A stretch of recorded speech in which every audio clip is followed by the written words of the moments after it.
A conflict between humans and demons has been raging throughout the world for 15 years, and although there were casualties on both sides, humanity lost out. A band of adventurers showed up as a ray of hope just as things were about to get worse. Yuasha, the human race's greatest warrior, made the unfathomable decision to go up against the Demon King by himself. Was it due to a lack of patience? No one is certain, but we do know that he abandoned his group to storm the castle and kill the Demon King. Our hero is shown here with the Demon King in his sight and his sword drawn. When the Demon King turns around, Yuasha learns the shocking truth that the Demon King is a stunning woman.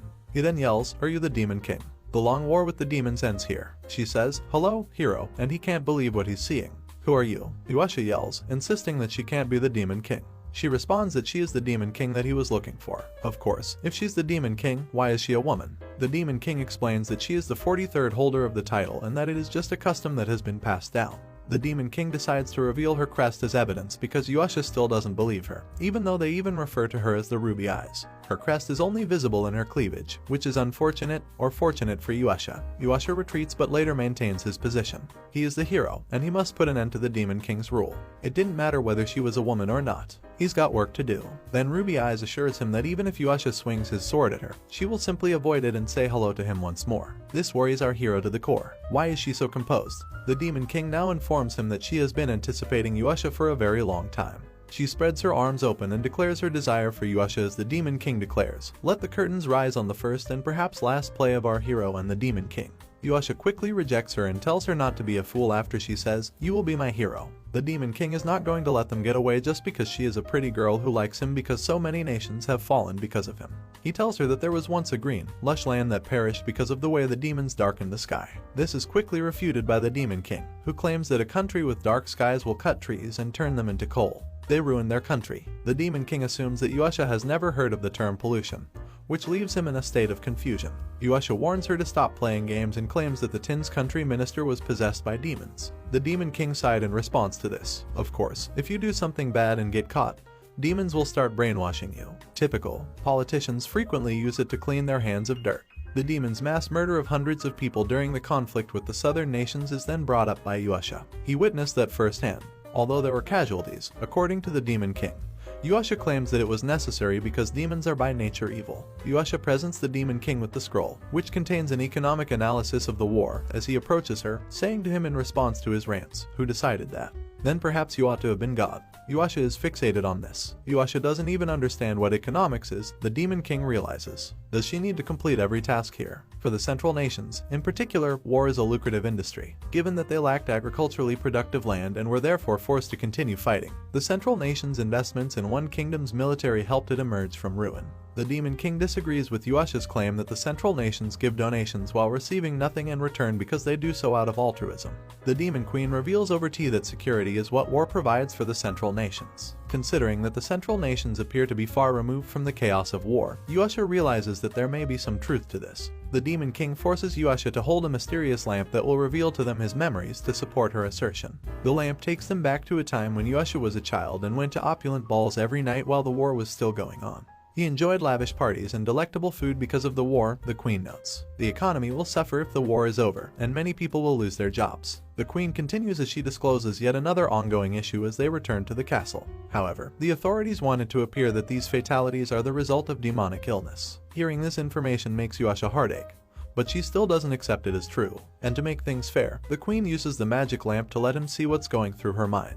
She goes on to say that because agricultural production in Yuasha's world has not increased, many areas are still in need and people will continue to starve to death. Only wealthy nations truly profit from this conflict. Food is necessary for survival, and at the rate humanity is progressing, all they will be able to do is wield swords. No, not hundreds of thousands. Numerous millions will pass away. In the midst of this, a blonde woman and an elderly woman walking through a snowy forest debate whether they should tell others that Yuasha has left them. They were once Yuasha's party companions, it turns out. They fear that they might mistakenly think of Yuasha as a coward. The blonde claims that Yuasha's slander will be too much for her to handle. The elderly man, on the other hand, asserts that they must carry out this action. Sadly, not even his group is aware of Yuasha's reasons for leaving.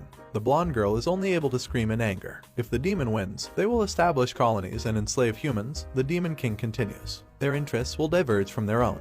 But if the humans triumph, they'll act similarly. All of this, in Yuasha's opinion, is completely absurd. Slavery is something that humans would never engage in, right? Yes, Yuasha. Sure, they travel to a boat that is floating down a river while avoiding hills using the magic lamp. The Demon King reveals that it is the location that she has been daydreaming about and expresses curiosity about life after wars by asking what lies beyond the hills. Yuasha is still hesitant, though. The Demon King explains that if things proceed according to the usual course of events, she will possess half of the world, and he will possess the remaining portion. Except for the world now being divided between the Demon King and the human hero, there wouldn't be much of a difference. She is aware that Yuasha won't consent to this at this point. The Demon Queen then shocks Yuasha by offering herself to her as a last resort. The Queen may appear to be having fun while teasing Yuasha, but she wants to end their conflict. She claims that given how essential this conflict is to both sides, even if she were to surrender, the human kings would only conceal it while the demons would install a new ruler. The Queen wants to find a way to put an end to the war because doing so would give the world and herself new hope. The Demon King must devise a strategy for the war's resolution if a hero must put an end to it. Yuasha now understands Ruby Eye's motivation for wanting him, but she immediately makes it clear that she wants him to cross over with her. This prevents the hero from questioning Ruby Eye's feelings for him. She acknowledges that she puts keeping her end of a deal first. Additionally, the agreement she would make with Yuasha would enslave her soul to his. She commits to supporting him in good times and bad. Yuasha is aware of the gravity of this alliance, which will require him to shed more blood than ever before. Yuasha finally decides to join the Demon King's side after discussing what is the right course of action with himself. He suggests shaking hands to sign the contract as Yuasha prepares to leave. Ruby Eyes suddenly hugs him as she becomes ecstatic upon realizing that they have closed a deal. Yuasha is shocked when he shoves the Queen away and she unintentionally touches the magic lamp. The lamp recalls a scene in which the Demon King practiced kissing Yuasha's Dakamakura. The Demon King begs Yuasha to forget this incident as he feels embarrassed. Oh, you. The Demon King abruptly takes off her horns before sending him on his way. Much to Yuasha's surprise, it turns out that they are removable. Yuasha makes yet another discovery regarding the Demon Queen.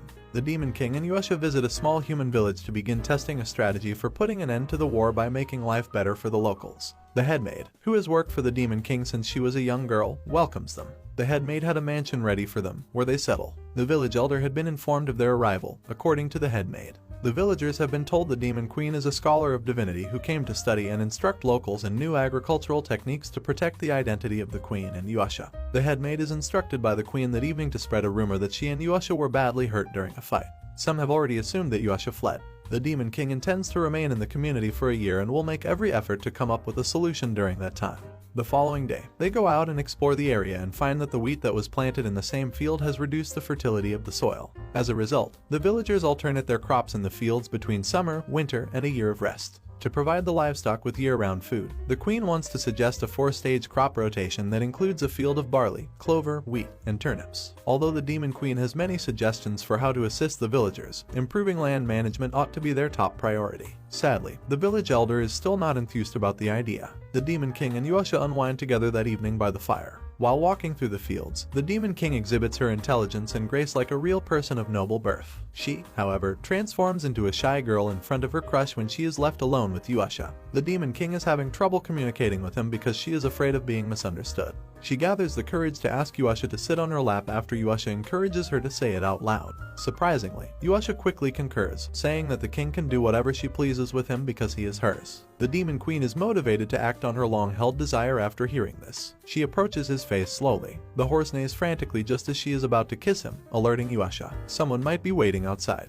To the dismay of the Demon King, he stands up right away. They find a young woman and a young child hiding in fear as they enter the barn to check on the horses. They are told by the headmaid that the kids are runaway slaves, but Yuasha doesn't buy it. The headmaid insists that there are slaves everywhere, despite Yuasha's assertion that slavery exists nowhere in the human world because it is so evil, since escaping from their owners is a serious crime. The headmaid claims she has been reporting them right away and returning them. When Yuasha learns that the headmaid will treat the slaves similarly, he objects. However, the headmaid maintains that a creature without the ability to choose its fate is no better than an insect. She expresses her opinion clearly and claims that there is no point in risking their relationship with the village for the benefit of a few slaves. Even when the Demon King concurs with her, Yuasha is shocked. However, the Queen orders the headmaid to feed them and give them proper clothing.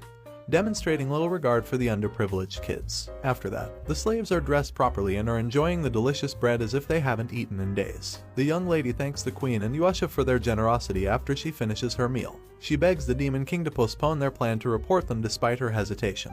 Before the king can respond, however, the head maid shows up and sternly reminds them of how dire things are, emphasizing that they will not be able to survive outside if no one takes them back. The young lady feels insulted by the head maid's way of speaking about them, so the little child defends her and assures her that as long as they stick together, they will manage to survive. The head maid claims that these pitiful slaves' attempts to survive only entail taking advantage of the kindness of those who will assist them. She does not appear to be moved by their words. They will only harm other people. At this point, Yuasha wants to get involved, but the Demon King stops him so he can watch what the head maid does next. They are reminded once more of the head maid's belief that only insects are powerless over their destiny. She makes clear how much she despises insects and how she will not accept people who are content with being nothing more than insects. The young woman is aware of what the head maid is saying.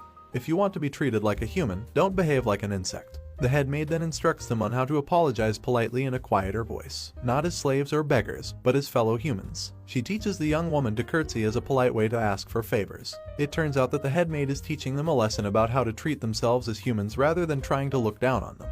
The Demon King immediately agrees, much to the young woman's surprise, when she suggests letting them stay in the mansion as maids. As time goes on, the young boy grows happier in the mansion and enjoys feeding Yuasha. She informs Yuasha that the Demon King is instructing them in a variety of subjects, including writing, math, and even how to prepare their food. And it led Yuasha to believe that, aside from going food hunting, he is not contributing enough. The only skill he can probably impart is swordsmanship, and he wonders if that would even help bring about peace. The Demon King is instructing the villagers in business practices in the meantime. A farmer, a son of a noble, and even a young woman who was formerly a slave are among her students. The Demon King teaches about economics and how the conflict affects it, causing many people to go hungry. However, the Demon King finds it difficult to persuade such a diverse group of individuals with disparate views on wars to contribute to its abolition. And why? Nevertheless, the Demon King and Yuasha keep looking for ways to improve the village's agricultural inputs. To see a convent, they travel to a nearby village. The church is a major factor in almost all human education and science. The Demon King is hoping that by using this organization's influence, she can help the village's agricultural reform. When they arrive, Yuasha is shocked to learn that the nun overseeing the convent is the female knight he previously worked with. Yuasha is slapped by the female knight as soon as she sees him because he led her to believe he had died. She does, however, also feel a sense of relief that her comrade is still alive. The Demon King introduces herself as a scholar and explains the situation. She concocts a tale in which Yuasha hurts the Demon King, but he is forced to flee after being attacked by armies of demons, which is how she meets him by chance and offers to take him in. Yuasha is now acting as her bodyguard as a token of gratitude. The female knight, who is confident in her account, immediately offers an apology for her actions. It turns out that the female knight declined the reward money given to them when Yuasha was pronounced dead because she believed it was wrong to make money off of the situation. She first turned into a knight to aid the convent.